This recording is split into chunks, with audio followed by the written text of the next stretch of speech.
इस क्लास में जो यूपीसीए टेट का एग्ज़ाम हुआ है 11/6/2025 को, उसमें जितने भी क्वेश्चन पूछे गए थे उससे रिलेटेड जितने भी फैक्ट हैं उनके बारे में डिस्कशन करेंगे। अगर इसकी पीडीएफ आपको चाहिए तो टेलीग्राम चैनल को ज्वाइन कर लेना। पहला क्वेश्चन पूछा गया था, what is the real name of Birbal. जो बीरबल का वास्तविक नाम महेश दास भट्ट था। परिचय, वे मुगल सम्राट अकबर के दरबार के नवरत्नों में से एक थे। अकबर के सलाहकार, कवि और मुख्य सेनापति थे। अब अकबर के जो नवरत्न हैं उनके बारे में डिस्कशन करेंगे, क्योंकि वो भी इम्पोर्टेंट है। अगर आपका कल इसका पेपर है ना, तो उससे पूछा जा सकता है क्वेश्चन। अकबर ने उन्हें राजा और बीरबल की उपाधि दी थी। पहले जो इनके नवरत्न थे अकबर के, वो थे अबुल फजल। वे एक महान विद्वान थे, इतिहासकार और अकबर के मुख्य सलाहकार थे। उन्होंने अकबरनामा, अकबर का आधिकारिक इतिहास था, जो आईने अकबरी, अकबर के प्रशासन का विस्तृत विवरण जैसे महत्वपूर्ण ग्रंथ इन्होंने लिखे थे अबुल फजल ने।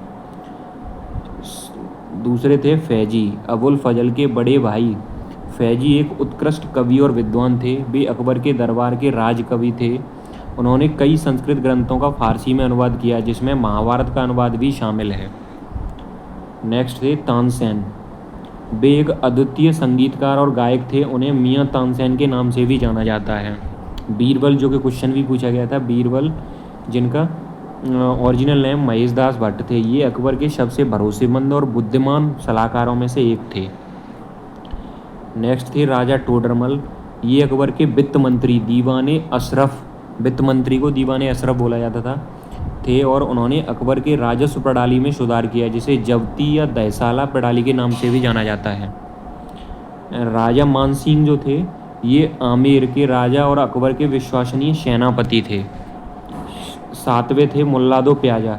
ये अपनी हास्य, बुद्धिमत्ता और जवाबों के लिए जाने जाते थे। वे अकबर के दरबार में एक मनोरंजक दरबारी थे, मुल्ला दो प्याजा। और थे 8वें नंबर के फ़कीर अजियाउद्दीन।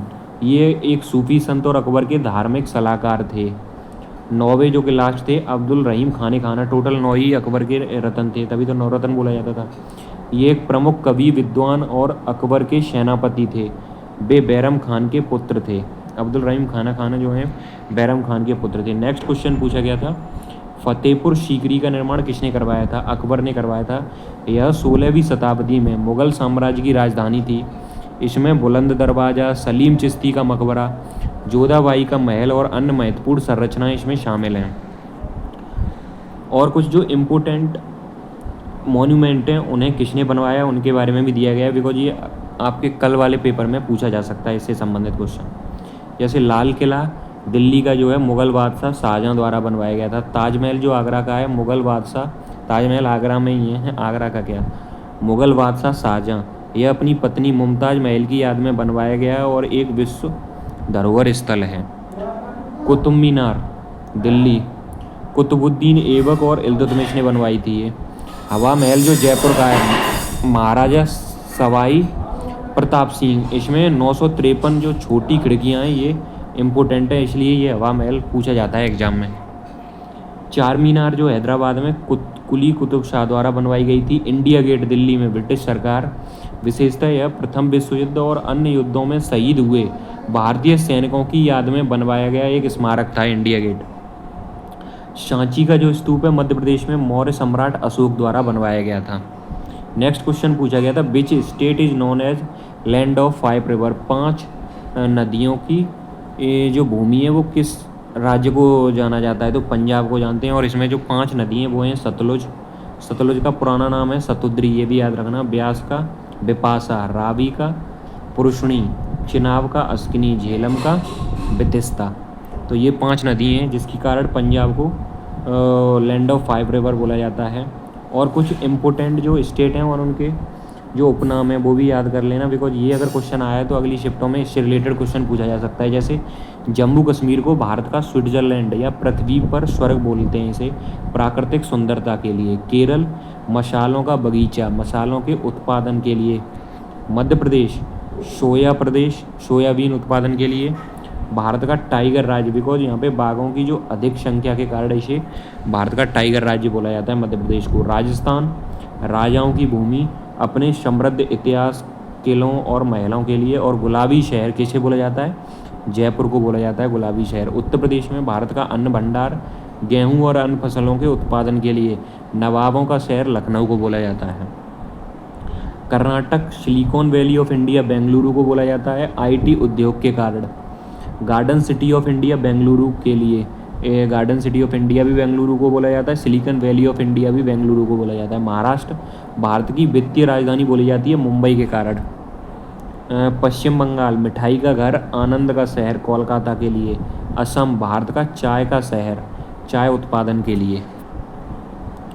सिक्किम जो है फूलों के बागवानों का स्वर्ग अपनी फूलों की विविधता के लिए। मेघालय बादलों का निवास अत्यधिक वर्षा और सुंदर बादलों वाले परिदृश्य के लिए। आंध्र प्रदेश एशिया की अंडे की टोकरी क्योंकि अंडे के उत्पादन के लिए इसे आंध्र प्रदेश को एशिया की अंडे की टोकरी बोला जाता है। छत्तीसगढ़ धान का कटोरा यहाँ पे धान उत्पादन ज़्यादा होता है इसलिए। नेक्स्ट क्वेश्चन जो कि अभी तो ये डिस्कस ही कर लिया, land of spice in India मतलब मसालों की भूमि किसे बोला जाता है? केरल को बोला जाता है। ये भी क्वेश्चन पूछा गया था। भारत की पहली आईपीएस महिला कौन थी? भारत की पहली जो महिला आईपीएस थी अधिकारी किरण बेदी थी। उन्होंने 1972 में आईपीएस में शामिल होकर इतिहास रचा था। भारत की जो पहली महिलाएं और उनकी महत्वपूर्ण सूची ये दी गई है वो ये भी इम्पोर्टेंट है आपके अगली आने वाली शिफ्टों के लिए। जैसे भारत की पहली महिला राष्ट्रपति श्रीमती प्रतिभा देवी सिंह पाटिल हैं। भारत की पहली महिला प्रधानमंत्री श्रीमती इंदिरा गांधी हैं। तीसरा क्वेश्चन पूछा गया, क्वेश्चन नहीं पूछा ये मतलब इम्पोर्टेंट फैक्ट हैं उससे रिलेटेड। भारत की पहली महिला लोकसभा अध्यक्ष श्रीमती मीरा कुमार। भारत की पहली महिला मुख्यमंत्री और उसका राज्य जैसे श्रीमती सुचेता कृपलानी उत्तर प्रदेश की थी भारत की पहली महिला मुख्यमंत्री। भारत की पहली महिला राज्यपाल श्रीमती सरोजिनी नायडू उत्तर प्रदेश की। भारत की पहली महिला केंद्रीय मंत्री श्रीमती राजकुमारी अमृत कौर थी। भारतीय राष्ट्रीय कांग्रेस की पहली महिला अध्यक्ष श्रीमती एनी बेसेंट थी। ये भारतीय मूल की नहीं थी लेकिन पहली महिला अध्यक्ष थी। 1917 में जो अधिवेशन हुआ था कांग्रेस का उसकी अध्यक्षता की थी इन्होंने। भारतीय राष्ट्रीय कांग्रेस की पहली भारतीय महिला ये भारतीय मूल की थी मतलब भारतीय हैं तो सरोजिनी नायडू हो जाएंगी और ये 1925 के अधिवेशन में अध्यक्ष थी। सुप्रीम कोर्ट की पहली महिला न्यायाधीश न्यायमूर्ति फातिमा बीबी। उच्च न्यायालय की पहली महिला मुख्य न्यायाधीश न्यायमूर्ति लीला सेठ थी हिमाचल प्रदेश की। नेक्स्ट इम्पोर्टेंट फैक्ट है जैसे संयुक्त राष्ट्र महासभा की पहली महिला अध्यक्ष कौन थी? श्रीमती विजयलक्ष्मी पंडित। इंग्लिश चैनल तैरकर पार करने वाली पहली भारतीय महिला कौन थी? आरती शाह। एवरेस्ट पर चढ़ने वाली पहली भारतीय महिला बछेंद्री पाल। नोबेल पुरस्कार जीतने वाली पहली भारतीय महिला मदर टेरेसा थी। भारतीय नागरिकता इन्होंने प्राप्त कर ली थी। भारत रत्न प्राप्त करने वाली पहली महिला श्रीमती इंदिरा गांधी थी। ज्ञानपीठ पुरस्कार प्राप्त करने वाली पहली महिला श्रीमती आशापूर्ण देवी। नेक्स्ट है मिस वर्ल्ड का खिताब जीतने वाली पहली भारतीय महिला कौन थी? रीता फरिया। मिस यूनिवर्स का सुष्मिता सेन ने जो कि पहली भारतीय महिला मिस यूनिवर्स थी। भारतीय वायुसेना की पहली महिला फाइटर पायलट अवनी चतुर्वेदी, भावना कंठ और मोहना सिंह एक साथ ये कमीशन हुई थी इसलिए ये तीनों ही पहली में कंसीडर किए जाती हैं। अवनी चतुर्वेदी, भावना कंठ और मोहना सिंह। नेक्स्ट भारतीय रेलवे की पहली महिला लोको पायलट हैं सुरेखा यादव।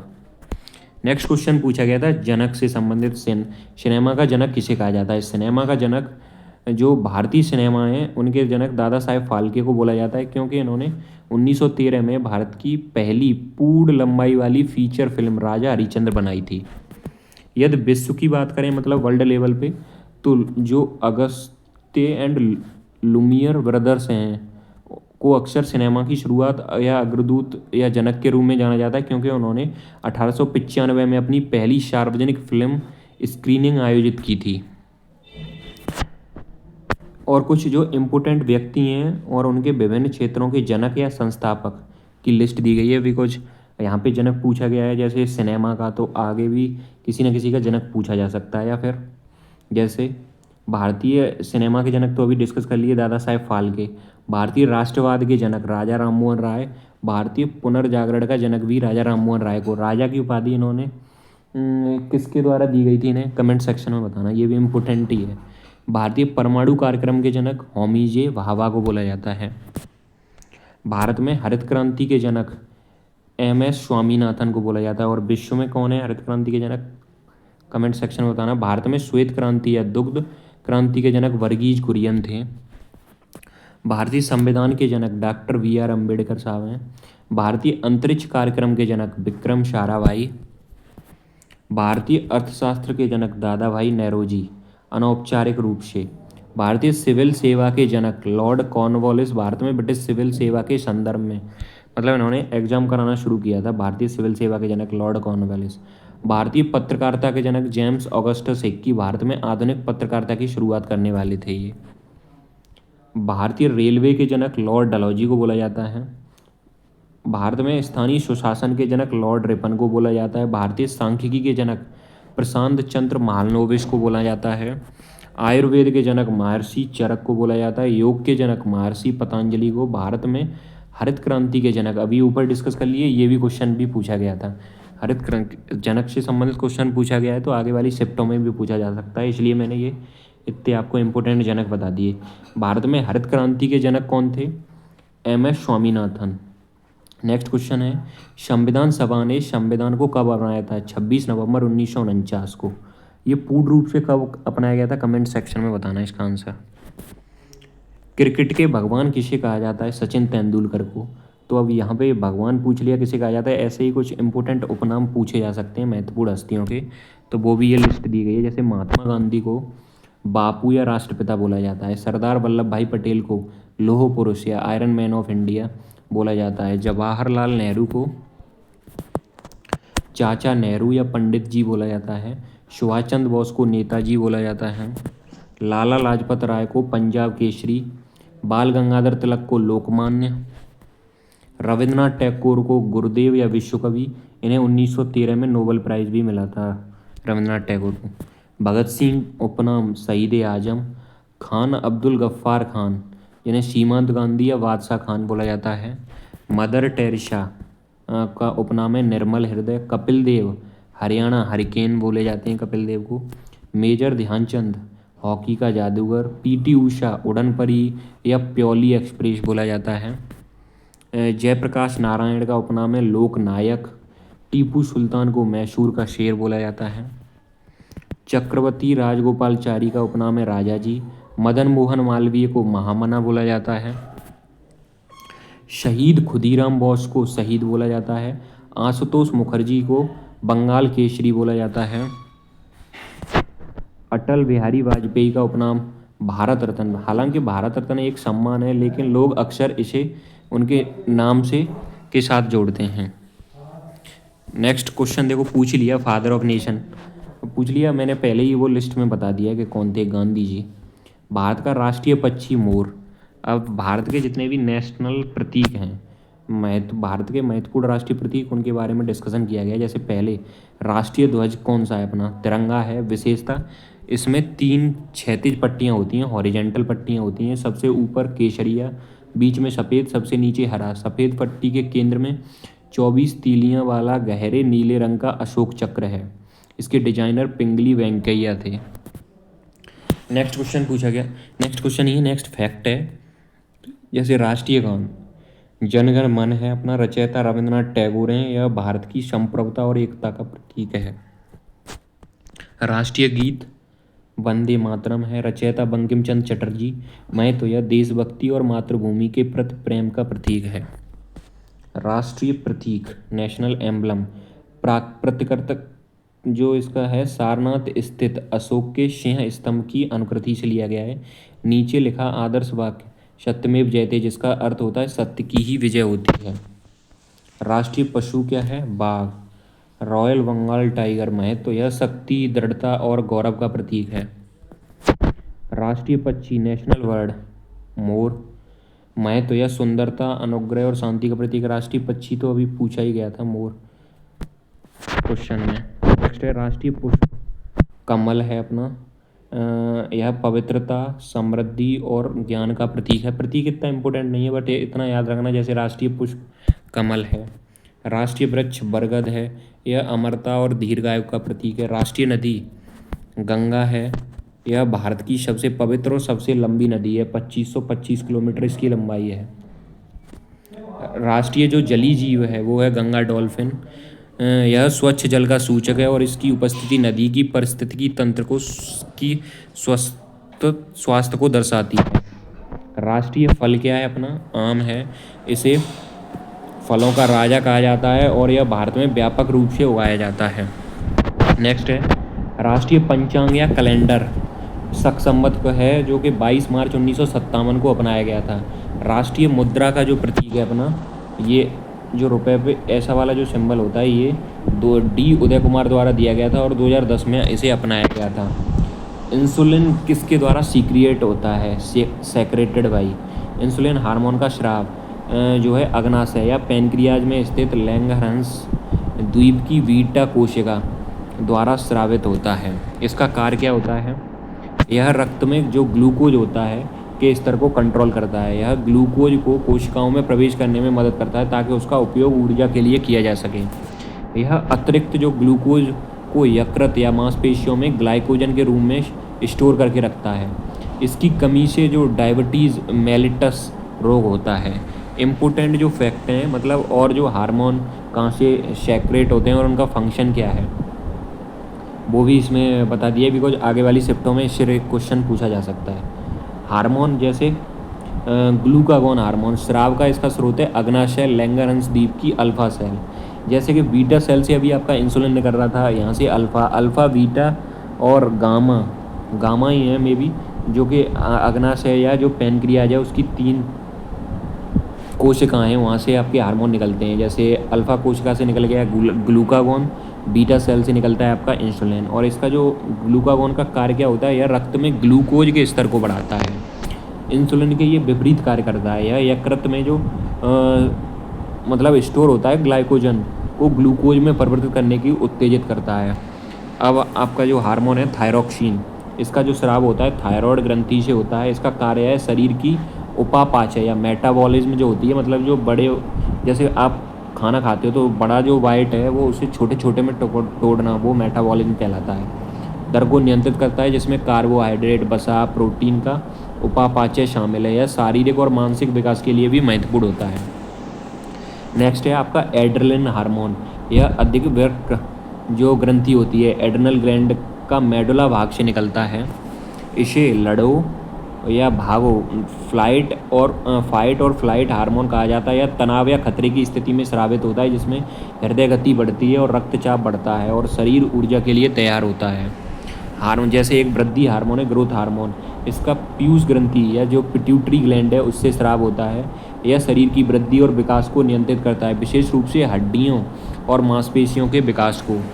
हार्मोन जैसे ऑक्सीटोसिन हार्मोन, इसका जो स्राव होता है पीयूष ग्रंथि, इसका भी पीयूष ग्रंथि से होता है। इसे जन्म हार्मोन भी कहते हैं। यह प्रस्राव के दौरान गर्भाशय के संकुचन को उत्तेजित करता है और स्तनपान के दौरान दूध के निष्कासन में मदद करता है। इसे लव हार्मोन भी कहा जाता है, ऑक्सीटोसिन हार्मोन। टेस्टोस्टेरोन जो हार्मोन होता है ये पुरुषों में के टेस्टिस से इसका सेक्रेशन होता है। ऐसे ही एस्ट्रोजन जो है ये महिलाओं में होता है। अंडाशय ओवरी जो होती है महिलाओं में, वहाँ से इसका सेक्रेशन होता है। हार्मोन एक प्रोजेस्टेरोन है। अंडाशय और गर्भाशय के दौरान जो प्लेसेंटा है वहाँ से इसका सेक्रेशन होता है। इसका जो कार्य है किसका? प्रोजेस्टेरोन का। यह गर्भाशय को बनाए रखने में महत्वपूर्ण भूमिका निभाता है और गर्भाशय को गर्भावस्था के लिए तैयार करता है। नेक्स्ट क्वेश्चन पूछा गया था, संयुक्त राष्ट्र संघ की स्थापना कब हुई थी? संयुक्त राष्ट्र या यूनाइटेड नेशन की स्थापना, संयुक्त राष्ट्र की स्थापना 24 अक्टूबर 1945 को हुई थी। अन्य जो इम्पोर्टेंट ऑर्गेनाइजेशन है और उनकी स्थापना कब हुई थी उनके बारे में भी डिस्कशन किया गया है। जैसे पहले अब डिस्कस किया गया है विश्व बैंक के बारे में, जो इसकी जुलाई 1944 में ब्रिटेन वुड सम्मेलन के दौरान इसकी स्थापना की गई थी। कार्यकाल की शुरुआत इसने 1945 से की थी विश्व बैंक ने। अंतर्राष्ट्रीय जो मुद्रा कोष है इंटरनेशनल मॉनेटरी फंड, इसकी स्थापना जुलाई 1944 में ब्रिटेन वुड सम्मेलन के दौरान। तो ब्रिटेन वुड सम्मेलन के दौरान एक तो आपकी वर्ल्ड बैंक और एक आपकी IMF की स्थापना की गई थी। और इसका जो कार्यकाल शुरू हुआ था 27 दिसंबर 1945 से हुआ था। विश्व स्वास्थ्य संगठन वर्ल्ड हेल्थ ऑर्गेनाइजेशन के बारे में बात करें तो 7 अप्रैल 1948 और जो 7 अप्रैल है इसी दिन को विश्व स्वास्थ्य दिवस मनाया जाता है। विश्व व्यापार संगठन World Trade Organisation, actually World Trade Organisation से पहले एक गेट जो संस्था थी, इसको 1948 में स्थापना की गई थी। इसी के मतलब इसी की जगह ले ली है आपकी वर्ल्ड ट्रेड ऑर्गेनाइजेशन। अब गेट ख़त्म हो गया, गेट की जगह क्या है, वर्ल्ड ट्रेड ऑर्गेनाइजेशन 1 जनवरी 1995 से। और गेट से पहले मतलब वर्ल्ड ट्रेड ऑर्गेनाइजेशन से पहले एक गेट संस्था थी जिसकी स्थापना 1948 में हुई थी। नेक्स्ट है जैसे UNESCO, United Nation Education Scientific and Cultural Organisation की स्थापना 16 नवंबर 1945 को हुई थी। UNICEF, United Nation Children's Fund की स्थापना 11 दिसंबर 1946 को हुई थी। अंतर्राष्ट्रीय श्रम संगठन इंटरनेशनल लेबर ऑर्गेनाइजेशन की स्थापना 1919 में वर्साई की संधि द्वारा स्थापित की गई थी। SAARC, South Asian Association for Regional Corporation की स्थापना 8 दिसंबर 1985 को हुई थी। एशियन जो Association of South East Asian Nation है उसकी स्थापना 8 अगस्त 1967 को हुई थी। NATO, North Atlantic Treaty Organisation 4 अप्रैल 1949 को इसकी स्थापना हुई थी। एशियाई विकास बैंक जो एशियन डेवलपमेंट बैंक है इसकी स्थापना 19 दिसंबर 1966 को हुई थी। BRICS, Brazil, Russia, India, China, South Africa की स्थापना अनौपचारिक रूप से 2006 में ब्रिक के रूप में हुई थी, जबकि दक्षिण अफ्रीका के शामिल होने के बाद 2010 में शामिल हुआ था, इसका नाम ब्रिक्स पड़ गया था। नेक्स्ट क्वेश्चन पूछा गया था आयरन मैन ऑफ इंडिया किसे कहा जाता है। ये क्वेश्चन भी पहले डिस्कस किया जा चुका है, जब पूछा गया था ना कोई नाम पूछा गया था कि जैसे सचिन क्रिकेट का भगवान किसे कहा जाता है, तभी मैंने डिस्कस कर लिया था ऊपर, तो इसके बारे में ज़्यादा डीपली नहीं पढ़ेंगे। सरदार वल्लभ भाई पटेल को आयरन मैन ऑफ इंडिया बोला जाता है, ये भी क्वेश्चन पूछा गया था। नेक्स्ट क्वेश्चन था which virus was spread rapidly in 2019। तो 2019 में तो भाई कोविड-19 ही, ये तो ऑब्वियस आंसर हो जाएगा इसका। नेशनल फ्लावर के बारे में भी अभी जितने भी नेशनल अपने सिंबल हैं ना वो सारे डिस्कस कर लिए ऊपर, तो लोटस इसका आंसर हो जाएगा। अगर इसकी आपको PDF चाहिए तो टेलीग्राम चैनल को ज्वाइन कर लेना, जो कि लिंक डिस्क्रिप्शन बॉक्स में दिया हुआ है।